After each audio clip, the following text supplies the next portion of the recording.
오늘 말씀은 전도서 6장입니다. 1절부터 6절입니다. 제가 봉독하겠습니다. 내가 해 아래서 한 가지 불행한 일이 있는 것을 보았나니 이는 사람의 마음을 무겁게 하는 것이라.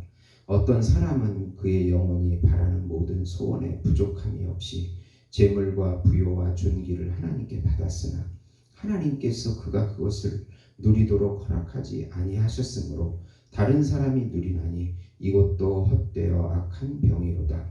사람이 비록 100명의 자녀를 낳고 또 장수하여 사는 날이 많을지라도 그의 영혼은 그러한 행복으로 만족하지 못하고 또 그가 안장되지 못하면 나는 이르기를 낙태된 자가 그보다는 낫다 하나니 낙태된 자는 헛되이 왔다가 어두운 중에 가매 그의 이름이 어둠에 덮이니 햇빛도 보지 못하고 또 그것을 알지도 못하나 이가 그보다 더 평안함이라. 비록 그의 천년의 갑절을 산다 할지라도 행복을 보지 못하면 마침내 다른 곳으로 돌아가는 것뿐이니 아니냐. 아멘. 오늘 말씀은 하나님이 없이 인간 스스로 행하는 모든 것은 허무할 수밖에 없다는 것을 주장하고 있는 내용입니다. 사랑하는 성도 여러분, 복음은 기쁜 소식입니다. 왜 복음이 우리에게 기쁜 소식이 됩니까? 하나님이 정하신 한 분, 우주적인 메시아이신 예수님을 통해서만 우리 삶이 의미와 행복과 만족과 영생을 누릴 수 있다는 소식이기 때문에 기쁜 소식입니다. 하나님과 함께 인간의 죄와 불순종을 의와 예수님께서 인간의 죄와 불순종을 의와 순종으로 바꾸어 주시고 하나님과의 관계를 회복해서 영원히 예수님을 누리게 해 주신다는 소식이기 때문에 기쁜 소식입니다. 예수님의 말씀과 예수님의 살과 피와 예수님의 거룩한 영과 예수님의 이름이 지금 현재 우리 영혼을 덮어주셔서 영원한 생명과 영원한 평강과 영원한 안식을 누리게 해주겠다는 소식이기 때문에 기쁜 소식이 됩니다. 우리 인생을 예수님께 믿음으로 던지면 반드시 예수님께서 책임져 주시기에 믿음으로 맡겨보라는 소식이 바로 복음인 것입니다. 우선 재물과 부요를 가지고도 하나님께서 누리지 못하게 하시는 인생은 허무합니다. 모든 것을, 외적인 모든 것을 가지고도 마음의 평강과 행복을 누리지 못한다면 그것은 허무하다는 것입니다. 육체적인 질병이 있어서 부와 존귀를 누리지 못하면 허무합니다. 태어난 인생이 건강하지 못하다면 많은 재물이 무슨 소용이 있습니까? 물질보다는 명예를, 명예보다는 건강을 택하라고 합니다. 건강을 잃으면 모든 것을 잃은 것이니 불행하다는 것입니다. 정신적인 질병이 있어서 누리지 못하면 또 허무합니다. 정신적인 문제가 있어 우울하고 힘들어한다면 마음에 평강이 없어 인생은 허무한 것입니다. 차라리 태어나지 않는 낙태된 자가 더 나은 인생이라고 말씀합니다. 도덕적인 문제가 있어 누리지 못하면 허무합니다. 도덕적으로 죄를 지어서 불행하다면 인생이 또 무슨 의미가 있습니까? 죄악된 인생은 행복하지 못합니다. 모든 것을 가지고도 오래 산다 할지라도 하나님이 그것을 누리게 못하게 하셔서 마음의 평강과 안식이 없다면 결국 모든 것은 허무하다는 것입니다.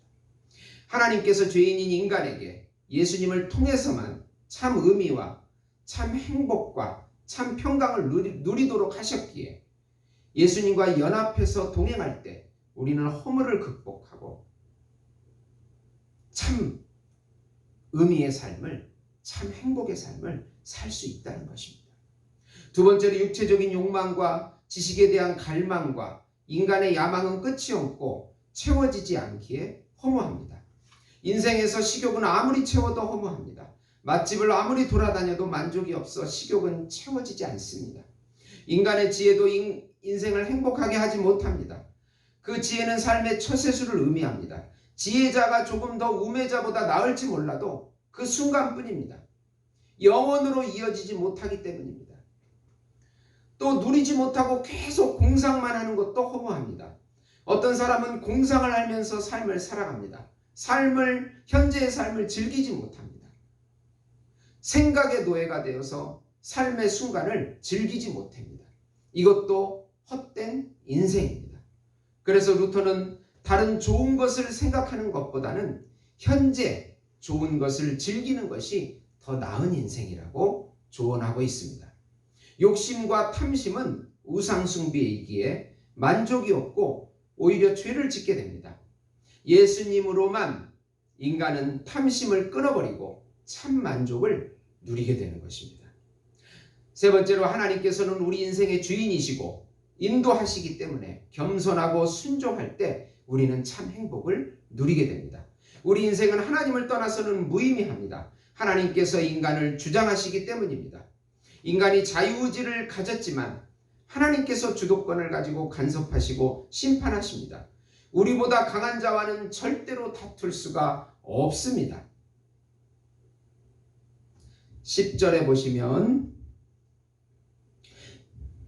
이미 있는 것은 무엇이든지 오래전부터 그의 이름이 이미 불린 바 되었으며 사람이 무엇인지도 이미 안 바 되었나니 자기보다 강한 자와는 능히 다툴 수가 없느니라. 네. 우리는 피조물입니다. 스스로 무슨 일을 해도 인생은 허무합니다. 그래서 하나님을 경외하는 것이 인생의 참 행복입니다. 하나님께 순종하는 삶에 참 의미가 있습니다. 알곡 대신 예수님으로 우리 마음을 채울 때 우리 인생이 알곡이 됩니다. 충실한 인생이 되어 하나님의 사랑으로 충만한 삶을 살게 되고 기뻐하고 감사하는 인생이 됩니다. 예수님을 소유한 것이 전부를 소유한 것이고 영생과 평강과 안식을 영원히 소유한 것입니다. 그래서 예수님께 믿음으로 우리 인생을 맡겨보라고 전도자는 우리에게 도전하고 있는 것입니다. 마태복음 11장 28절 30절 보시면 수고하고 무거운 짐진 자들아 다 내게로 오라. 내가 너희를 쉬게 하리라. 나는 마음이 온유하고 겸손하니 나의 멍에를 메고 내게 배우라. 그리하면 너희 마음이 쉼을 얻으리니 이는 내 멍에는 쉽고 내 짐은 가벼움이라 하시니라. 아멘. 사랑하는 성도 여러분, 예수님께 우리 인생을 믿음으로 맡길 때 우리 안에 평강과 안식을 누리면서 허무한 삶이 의미 있는 삶이 된다고 약속해 주고 계십니다.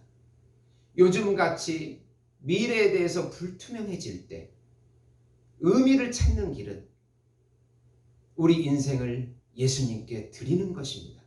그분의 말씀과 성령의 음성에 귀 기울이면서 그대로 순종할 때 예수님이 주시는 모든 것을 누리게 된다는 것입니다. 이 모든 복을 누리시는 예수목장교회 성도 여러분이 되시기를 예수님의 이름으로 축원드립니다. 기도하시겠습니다. 하나님 아버지, 우리 인생을 예수님께 드립니다. 예수님께 맡겨봅니다. 예수님께서 모든 것을 책임져 주시겠다고 약속해 주시고 참 의미 있는 삶이 되게 해주시겠다고 약속해 주시기 때문입니다. 이 복을 누리는 저희들이 되게 주시옵소서. 예수님의 이름으로 기도드리옵나이다. 아멘.